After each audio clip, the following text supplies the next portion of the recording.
কি জানেন আপনার ছোট্ট একটা শুরু আপনার জীবনে কত বড় পরিবর্তন আনতে পারে? বন্ধুরা, আমরা বড় বড় ব্র্যান্ড, বড় বড় মানুষের জীবন যদি পর্যালোচনা করি, অতীত ইতিহাস পর্যালোচনা করি, তাহলে দেখতে পাবো বা জানতে পারবো তারা ছোট কিছু দিয়ে কিন্তু শুরু করেছিলেন। যেমন ধরেন স্যামসাং কোম্পানি। এই স্যামসাং কোম্পানির মালিকের প্রথম বিজনেস ছিল মুদির দোকানের ব্যবসা। বিভিন্ন মুদির দোকানের জিনিসপত্র তিনি বিভিন্ন জায়গায় সাপ্লাই দিতেন। এটাই তার প্রথম ব্যবসা ছিল। এটা দিয়েই তিনি ব্যবসা শুরু করে আস্তে আস্তে ডেভেলপের মাধ্যমে স্টেপ বাই স্টেপ তিনি একটা ব্র্যান্ডেড কোম্পানি প্রতিষ্ঠিত করেছেন, যেটা স্যামসাং নামে পরিচিত। এছাড়াও বন্ধুরা, আমরা যদি নোকিয়া কোম্পানির অতীত ইতিহাস পর্যালোচনা করি, তাহলে জানতে পারবো যে নোকিয়া কোম্পানির মালিকের প্রথম বিজনেস ছিল কাগজ তৈরির কল। ছোট্ট একটা কাগজ তৈরির কল দিয়ে তিনি তার বিজনেস শুরু করেছিলেন।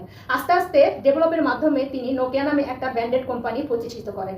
এছাড়া বন্ধুরা, আমরা এলজি ইলেকট্রিক কোম্পানির পণ্য কিন্তু সবাই ব্যবহার করি। এই এলজি ইলেকট্রিক কোম্পানির মালিকের প্রথম বিজনেস ছিল কসমেটিক তৈরি করা।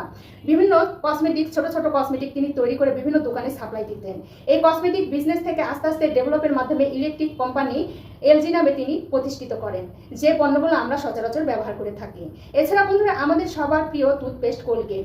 এই কোম্পানির মালিকের প্রথম বিজনেস ছিল মোমবাতি তৈরি করা। এই মোমবাতি দিয়ে তিনি তার বিজনেস শুরু করেছিলেন। আস্তে আস্তে ডেভেলপের মাধ্যমে তিনি একটা ব্র্যান্ডেড কোম্পানি তৈরি করেন, সেটা হচ্ছে কোলগেট নামে পরিচিত। বন্ধুরা, এখন আপনার ভাবা উচিত যে আপনার ছোট্ট একটা শুরু আপনার জীবনে কত বড় পরিবর্তন আনতে পারে। কিন্তু বন্ধুরা, আপনারা যদি শুরুই না করেন, তাহলে পরিবর্তন আসবে কিভাবে?